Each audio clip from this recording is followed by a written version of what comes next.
Homer Phone Reports, c'est la réparation de votre téléphone, le remplacement de vos batteries et l'achat de tous vos accessoires indispensables. 38 rue du Docteur Mougeot à Saint-Dizier.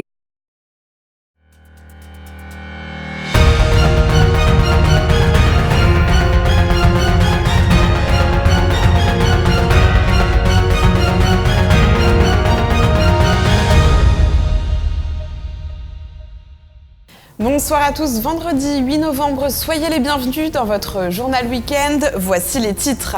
Les chômeurs de longue durée en grève à Joinville, une démarche originale à découvrir dans votre journal.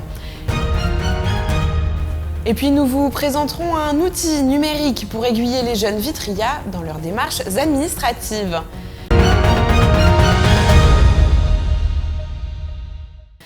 Mais avant de passer à la partie reportage de ce journal, je vous propose de retrouver Antoine Regnault en duplex du Brooklyn Guitar Shop de Saint-Dizier qui se prépare à accueillir les premiers concerts du festival Eclectic Rock. Alors Antoine, quel est le programme de cette soirée ? Et oui, cette soirée est prévue sur le thème du rock, car comme son nom l'indique, la 14e édition du festival Eclectic Rock débute ce soir à Saint-Dizier et à Vitry-le-François avec une programmation plutôt mouvementée, une programmation bien sûr rock, comme dans ce bar ici à Saint-Dizier, avec Fat Jeff ici au Brooklyn Guitar Shop. Et comment ça se passe l'installation ici ? Une installation qui a du coup déjà bien démarré, qui va bientôt s'achever justement pour accueillir les premiers visiteurs, premiers spectateurs à partir de 19h30. Alors ici justement au Brooklyn Guitar Shop, quel genre de musique vous allez jouer ? Alors moi ce soir c'est projet solo de blues, dirty blues avec guitare électrique, percussion et voix. Ici, est-ce que vous appréciez ce cadre ici, ce petit cadre intimiste finalement pour jouer ? Ouais, c'est vraiment cool, j'aime bien être vraiment proche des gens. J'ai eu l'occasion de jouer comme ça plusieurs fois et je trouve que c'est ça qui est un petit peu magique, de ne pas avoir de barrière entre le public et puis les artistes et puis aussi autour de toutes ces belles grattes, cette petite déco bien cool, donc c'est vraiment cool d'être ici. Effectivement, ce cadre idéal. Dernière question, c'est la première fois que vous participez ici au Festival Eclectic Rock. Oui. Vous venez de loin ? Oui, du pays de Montbéliard. Okay. Ouais, il y a 3 heures de route à peu près. Super, donc vous venez du pays de Montbéliard du coup pour jouer ici au festival Eclectic Rock. Voilà. Et tout un tas d'autres artistes à voir ce soir dans les bars de Saint-Dizier, également demain à Vitry-François. Ce soir on vous attend à partir de 19h30 Fat Jeff justement au Brooklyn, suivi au Petit Paris également, au bar du commerce, au Garden Pub ainsi qu'au Quai 23. Et demain rendez-vous dans les bars de Vitry-François pour ce parcours musical également.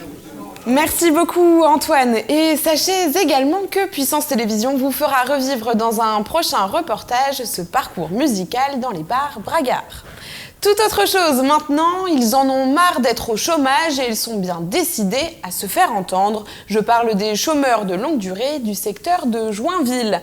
Hier, un rassemblement avait lieu porté par l'association La Nouvelle Équation. Sur place, Julien Carré et Nicolas Fontaine. 25% de la population joinvilloise est touchée par le chômage et pour que cette hausse baisse, le dispositif Territoire zéro chômeur de longue durée est mis en place. De ce fait, la 3e édition de la grève du chômage s'est déroulée à Joinville ce jeudi 7 novembre, un rassemblement organisé par l'association La Nouvelle Équation. Cette action nationale a réuni les chômeurs qui refusent cette situation de non-emploi. Alors le dispositif territoire zéro chômeur de longue durée, c'est en fait partir des besoins non satisfaits du territoire, rencontrer les chômeurs de longue durée et de façon exhaustive les intégrer sur des entreprises à but d'emploi. Dès 14h, les portes de leur caverne ont été ouvertes, ainsi les visiteurs ont pu découvrir tous les travaux utiles qu'effectuent ces chômeurs de longue durée. Ces travaux serviront pour le patrimoine joinvillois et parmi les personnes présentes au sein de l'association, on y retrouve Peter, le référent de l'atelier Palette. Ça va bientôt faire 2 ans que je suis là. Donc depuis, je prends des personnes comme Jean-Michel que je forme et pour l'instant ça se passe très bien. Donc là j'ai 2 personnes avec moi. Donc le but c'est qu'ils me remplacent par la suite. Il faut que chacun puisse avoir une activité de façon à être occupé. Et nous en atelier Palette, on a de quoi être occupé toute la semaine. Ressourcerie, confection de meubles, entretien d'un site historique avec badigeon de chaux, tout était mis en œuvre pour mettre en avant leur savoir-faire. Cette journée, ce que nous voulons surtout, c'est montrer aux Joinvillois que nous avons des actions innovantes à mettre en place et que nous avons besoin de leur soutien. Donc faire connaître en fait le dispositif Territoire Zéro Chômeur sur le bassin de Joinville. Parmi les personnes présentes, il y avait Véronique Soulet, auteure du livre Un emploi, c'est mon droit, qui est allée à la rencontre des chômeurs de longue durée dans les départements voisins. J'ai fait plusieurs reportages dans plusieurs lieux qui ont mis en place Territoire Zéro Chômeur de longue durée. Si vous voulez, le contenu du livre, c'est vraiment leur témoignage. C'est-à-dire, ils racontent comment ils ont connu Territoire Zéro Chômeur de longue durée, comment ils ont adhéré à ce projet, parce que le projet, il est assez compliqué en fait. C'est un projet qui n'est pas du tout banal, puisqu'il s'agit de créer des emplois à partir des envies et des compétences des chômeurs de longue durée.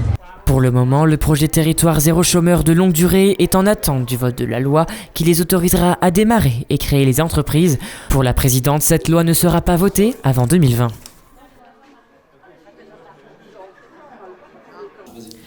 Pour que les jeunes connaissent mieux leurs droits et les aides dont ils peuvent bénéficier, à Vitry-le-François, on a décidé de mettre en place un outil numérique. Julien Carré et Nicolas Fontaine étaient présents pour la soirée de lancement.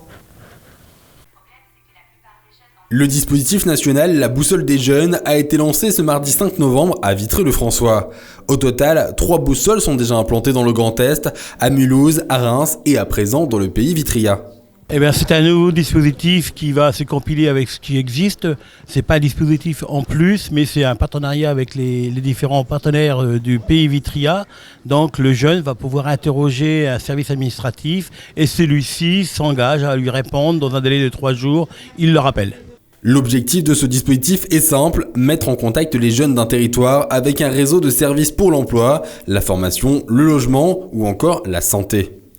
Ce projet a pu se mettre en place grâce à l'animation territoriale. Le rôle de l'animation territoriale, qui est portée par une animatrice territoriale, donc Safia Amla, sur le territoire du pays vitryat, c'est justement d'aller rencontrer les partenaires, de leur expliquer ce qu'est la boussole et de leur montrer toute la plus-value de la boussole et de faire en sorte qu'à un moment donné, après ces relations bilatérales, elles les réunissent autour de la table. Il y a des groupes de travail pour qu'on rédige ensemble les offres de services du pays vitryat qui vont être consignées dans la boussole. Justement, au niveau des partenaires, ils sont au nombre de 19 pour le pays vitryat, permettant ainsi de proposer 65 offres de services sur le bassin de Vitry-le-François. Parmi cette conjugaison de partenaires, on y retrouve la réussite éducative. On accompagne des jeunes au service de réussite éducative et je trouve que c'est un très bel outil même pour les parents en fait, à l'ère du numérique en fait, d'utiliser ça et ça permet aussi d'être tous réunis pour réfléchir à comment accompagner au mieux les jeunes avec les outils qui leur parlent. Justement, on est sur tout ce qui est accompagnement scolaire, recherche d'apprentissage, etc. auprès des jeunes. Donc ça va juste compléter et nous fournir un outil supplémentaire à notre palette. Suite à une identification faite par les services de l'État, les services municipaux ainsi que les différents acteurs jeunesse, un besoin s'est fait ressentir quant à la mise en place de ce projet dans ce secteur. C'est-à-dire qu'aujourd'hui, les jeunes sont beaucoup plus actifs avec leur téléphone portable. Ça permet d'ouvrir des portes. Ils sont peut-être un peu moins mobiles et se dérangent moins vers les structures. Donc, ils auront des réponses grâce à l'outil informatique. Un outil aux ambitions novatrices puisqu'il combine le numérique ainsi que l'accompagnement humain. Et c'est la fin de ce journal. Tout de suite, la météo de demain. Toute l'actualité qui vous concerne, à voir ou à revoir dès maintenant sur puissancetélévision.fr et sur notre application mobile.